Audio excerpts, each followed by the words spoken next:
This is Satan's Reach in the Weird Space series by Eric Brown. It's dedicated to Nick Throut and Kate Ryan.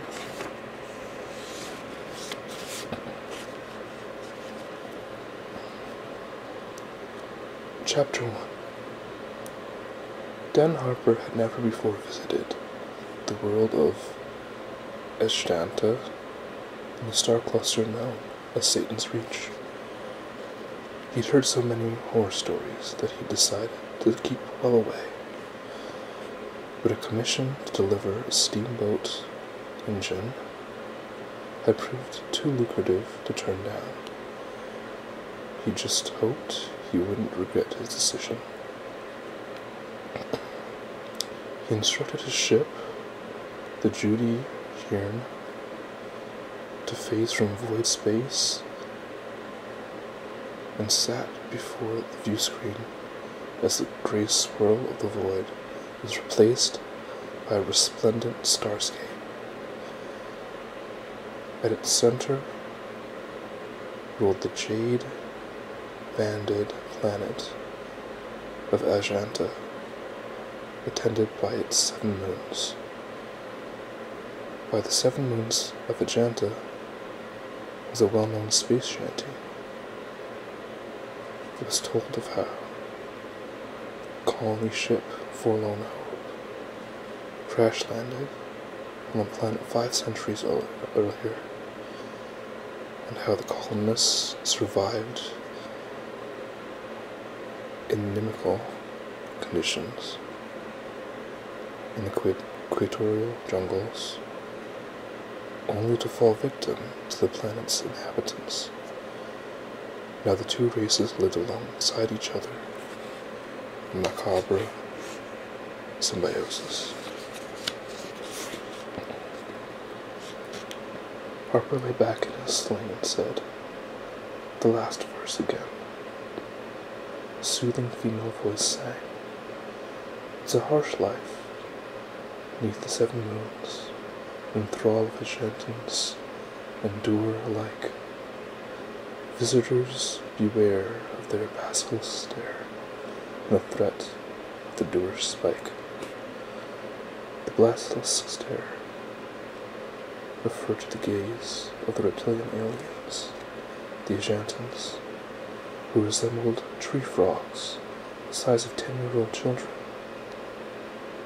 The doerish spike was the drug to which the human population was addicted."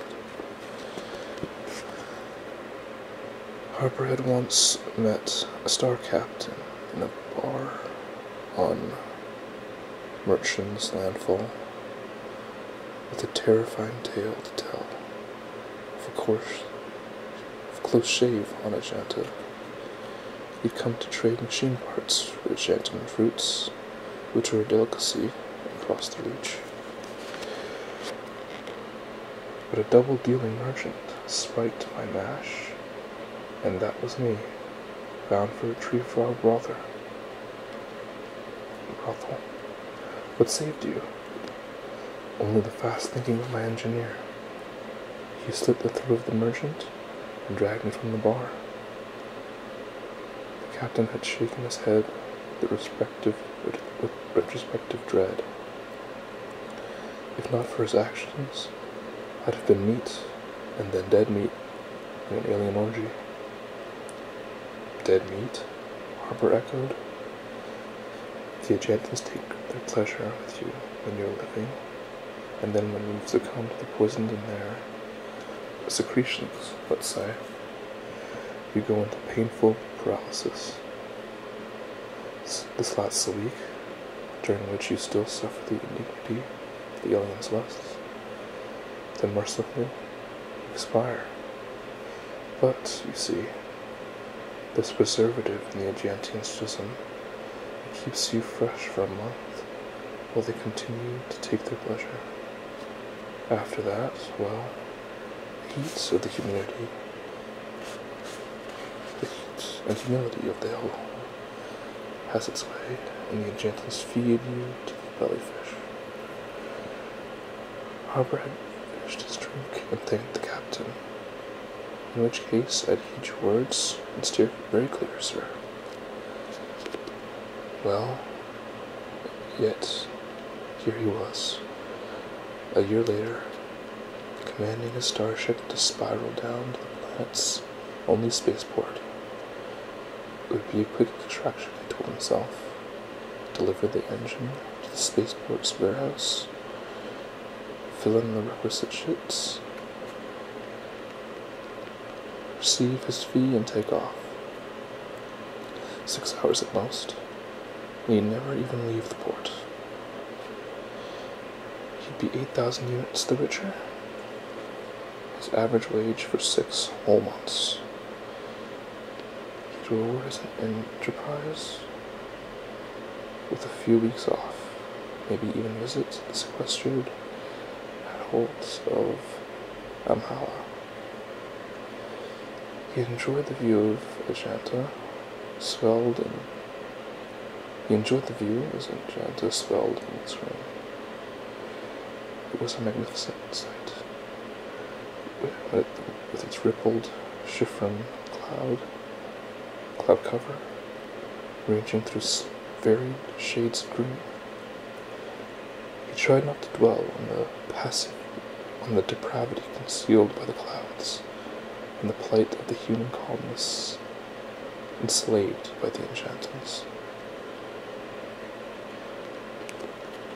Have you found images of the aliens yet? He asked.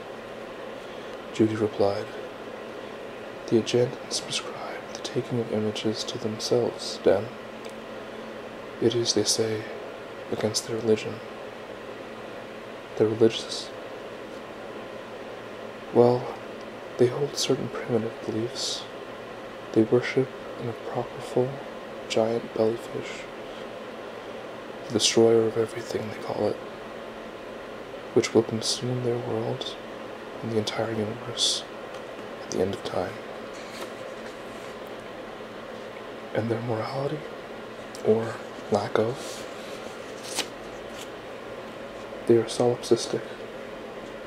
According to their beliefs, all living things in the universe are created, they're inferior. Therefore, they can do as they wish with those they meet.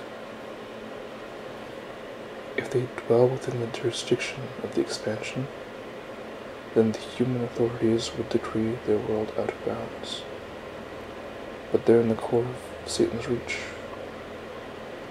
The expansion has no authority here, which made the Reach a haven for all manner of retrobates, ne'er-do-wells, and freethinkers, and Ben Harper himself, for that matter.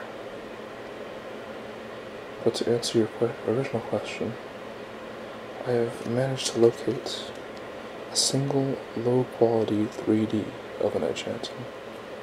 Here it is.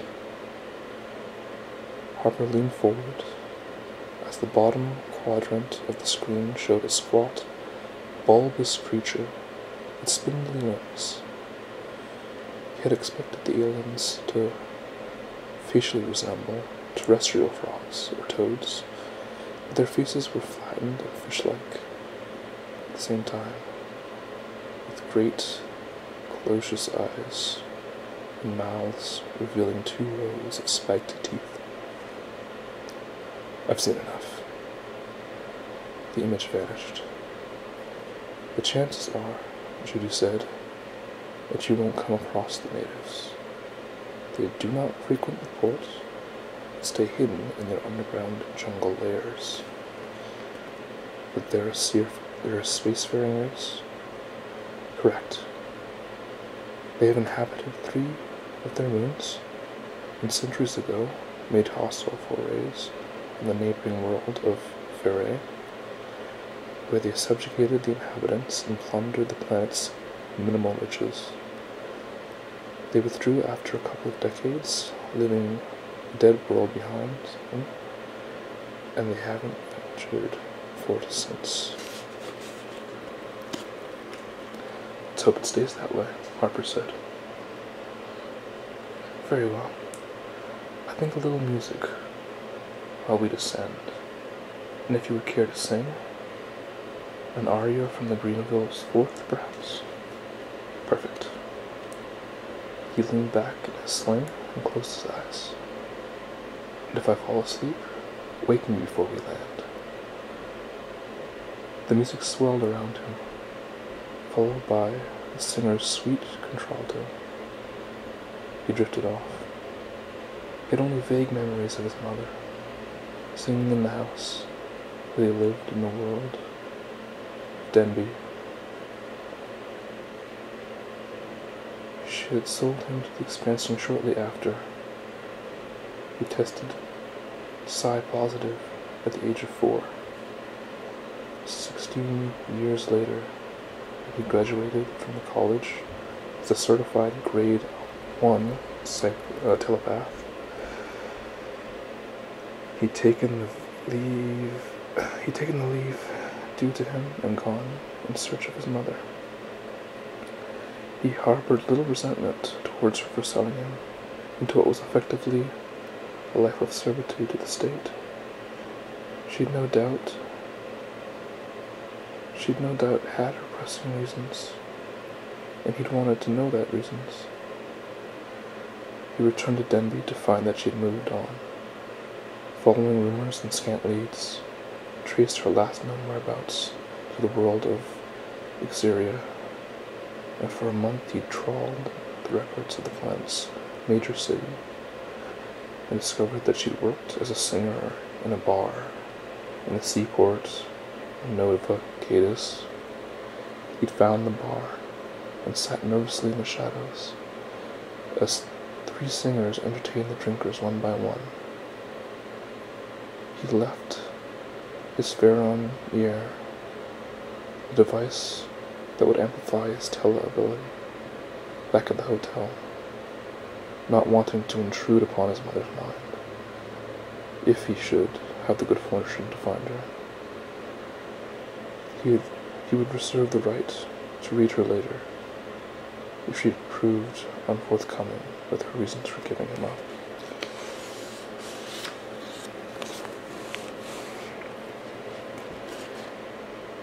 He reckoned she'd be in her 50s now, but the singers were all in their 20s. Later, drunk and downhearted, he'd approached one of the singers, introduced himself, and asked if she knew the whereabouts of Selena Sanchez. The look in the woman's eyes prepared him for disappointment, but not for the tragic tale that ensued. Selena, she reported, had passed away just 1 month earlier, beaten to death by a drunken punter.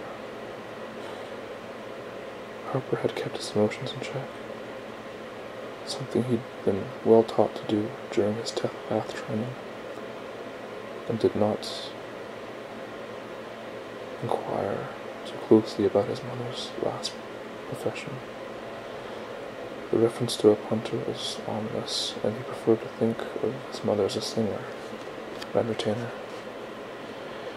He'd asked the singer about his mother, and perhaps out of kindness the singer had painted a glowing picture of a kind-hearted soul, the life of the party, who would help anyone in times of trouble. She added with a smile that she had never forgotten about the son she'd sold to the expansion. And she had other children? Harper asked, thinking of possible brothers and sisters. She shook her head. We were her only child, and he had been unable to work out whether he should be thankful for that or not. She made excuses. She had made excuses herself, slipped through a door behind the stage, and emerged a minute later bearing a data pin. She passed him the pin and said, "You might like this. A few years ago we recorded a jazz duo. Your mother and the contralto. Do you have any pics?" "I'm sorry, no. Only her voice." Harper had listened to the 3 songs on the pin, over and over, and the pin becoming his most treasured possession. 5 years ago, at the age of 25, Harper absconded from his duties as a grade A telepath. He would have fled anywhere. The work had been too much, and the pressure mentally crushing. Privy to the private thoughts, psychosis, and neuroses of criminals and psychopaths day after day. But then he'd been pushed into flame by an incident that still pained him, and which proved the barbarity of the ruling regime. He'd snapped, plotted his escape, and a month later stole a small starship and lit out to the closest sector of space, not under expansion authority, Satan's reach. He'd had the ship's computer nexus, synthesize the data pin, and create new songs, jazz, opera, and popular ballads from his mother's voice. He even reprograms the ship's natural male voice to sound like his mother's sweet, soothing control tone. And it was this that lulled Harper to sleep as the ship spiraled down to the surface of Agenta. Wake up, Den. Coming into land. He awoke from the usual dream. A bounty hunter had caught up with him. Was raising a laser to his forehead, pressing the fire stud, dispensing the summary justice meted down out to all absconding telepaths. He woke with a cry, sat up, and worked to calm himself. The ship was coming in low over a darkened jungle. Ahead, a cluster of lights denoted the spaceport. Beyond was a further sprawl of lights, the city of Cooper's End. Local time, he asked. Just after 7 in the evening. How long's a day last there? Agenta spins fast, Den. A day's a little under 18 hours, with just 10 hours of daylight. Though daylight is a misnomer, as the level of light rarely reaches that of terrestrial twilight. We're a long way from the sun. Through the view screen, Harper made out the red dwarf sun, balanced just above the jungle's horizon. It dropped like a red-hot coin as he watched, and minutes later was lost to sight. Judy hovered above the port, its apron pocketed with docking rings and cradle berths. He counted a dozen ships, small traders like his own, much larger transport liners. It was a quiet port, compared to many, which all things considered was not that surprising. They landed with a cannonade of multiple concussions as the docking ring took hold, and a dozen grabs made the ship stable. If you could establish a link with whoever's in charge of trade, send them our details and request the transfer. Will do. 6 hours at most, and then plain sailing all the way to Hamala. He climbed from pilot's sling and stood before the view screen, staring out across the port. He made out a line of ornate buildings, constructed from what looked like timber. The terminal buildings had an ancient down-at-heel appearance, and he'd wondered if this was indicative of the cities beyond the perimeter. Minutes later, Judy said, "There's a problem, Dan." Hold on. The port has warehousing facilities, but the purchaser of the engines does not have an office in the terminal. So although we can authorize the unloading of the goods, the transaction can only be ratified and the goods paid for at his workplace. Don't tell me, Harper said. That's in the city, right? Correct. Harper swore, then said, "Okay, contact the merchants and see if he'll meet me at the terminal. I'm sure we can conduct business there. I'll try, Dan. The minutes elapsed. A sliding scale on the view screen indicated the temperature outside was in the 90s, with the humidity rating of 59. The old star captain's description of Ajanta as a sweltering hellhole was no exaggeration. Then, the merchant refuses to come to the terminal building. He insists that all business must be conducted at his premises. He had little option but to concede to the merchant's demands. Very well, then. If he's there now, I'll leave immediately. Crier Rancic informs me that you will be at his desk until midnight. Inform the good Rancic that I'll meet him at his office, but don't release the engine until you hear from me. I'll want his address and the directions. He moved to his bedchamber behind the bridge and slipped a velveteen case from a drawer. He withdrew a loop from his faronet, placing it around his head, and ducked to check the result in the mirror. The silver filament of the faronet showed through his curls. It might arouse comment, which he could do without. He opened his storage unit, selected a hat, a navy blue tricorn, and set it on his head at a jaunty angle, concealing the faronet. He would only activate the application device in the company of the merchant, he decided, to ensure Rancic's probity. The idea of opening his mind to the thoughts of the locals for a prolonged period did not appeal. 2 minutes later, Judy relayed Rasnick's address, and Harper stepped out into the sweltering heat of the enchanting evening.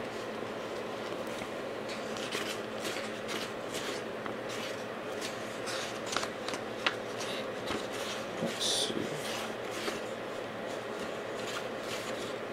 Okay. The city of Cooper's End was laid out on a grid pattern of narrow canals. He was surprised to find that not. Hold on. Okay. He was surprised to find that not the slightest hint of modernity informed the architecture of the city. He'd seen pictures of cities on medieval Earth, of crooked timber buildings crowding over narrow streets like a convocation of ruffians up to no good, but he'd never expected to experience their like in reality. He felt as if he was walking through a museum, and this in turn gave him the idea that the people bustling through the many night markets and over the humpback bridges that span the canals were no more than hired extras. His expansion was heightened. His impression was heightened by the bizarre nature of their attire. The men wore dour blouses and puffed leggings, and women long skirts and layered topcoats. They spoke the lingua franca of the breach, a corrupt form of Anglais, which, with broad rustic accents, he listened to the cries of the street hawkers and stall holders, and wondered at first if the language was indeed his own. Only when hearing accustomed itself to the extended, fruity vowels did he make sense of the sounds. Fine belly fish, fresh from the drink, sang one ancient crone, while another waved a fistful of blackberries to him and cried, "Night fruit, 10 francs a dozen." He was further surprised by the nature of the illumination above the market stalls. At first he thought the balls of light floating above his head were ingeniously lighted balloons, until he stopped directly beneath one and looked up. It was tethered by a length of string to the awning of a stall, but that was its only That was only similar to a balloon. It's only similarity to a balloon. The light was a living creature, a bloated insect whose abdomen pulsed a steady, sulphurous glow. He walked on, his way lighted by these bizarre, entomological illuminations. The claustrophobic nature of the city, with its crowded streets, narrow alleys, and squashed bridges, was exaggerated by the proximity of the crowding jungle, which pressed in on all sides. The animal calls that were issued from the surrounding darkness only served to befuddle his already confused senses. It didn't help that he was unable to identify the nature of the beasts responsible for the cacophony of shrill howls, moans, and guttural roars that competed with the more mercantile cries of the stallholders. At least, he thought, as he hurried over an arched bridge, he had yet to bump into a native of the planet.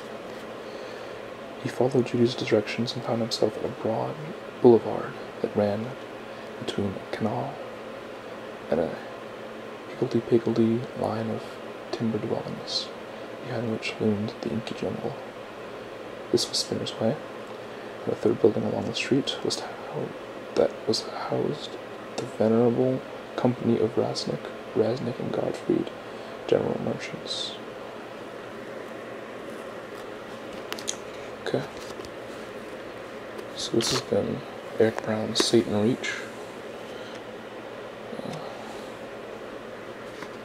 Thanks for listening.